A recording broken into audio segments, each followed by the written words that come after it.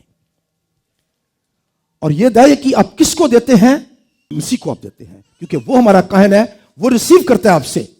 جب آپ دہ یکی لے کر آتے ہیں تو یہ ریسیو کرنے والا جو ہے یہ خداوند یسوع مسیح ہے، اور اس کے بدلہ میں وہ آپ کو برکت دیتا ہے. اس لیے یہ مت سوچے کہ میں دیا میں نے یہ کہاں پہ خرچ ہوگی، کیسے ہوگی. آپ نے مسیح خداوند کو دیا ہے. اب دوسری بڑی بات ہے کہ اب ہم ایک اور پرابلم ہمارے سامنے ہے کہ ہم اپنی دہ یکی کس کو دیں؟ کس کو دینی چاہیے ہمیں؟ کون سا شخص ہے جو دہ یکی دے سکتا ہے، کیا کر سکتا ہے؟ ٹھیک ہے مسیح خداوند نے کہا ہے، لیکن نیا عہد نامہ جو ہے آ کر اس نے اس کو بہتر کر دیا ہے. اس بات کو ایک اور اچھے طریقے سے اس نے کر دیا ہے. اور دوسرا کرنتھیوں اس کا 9واں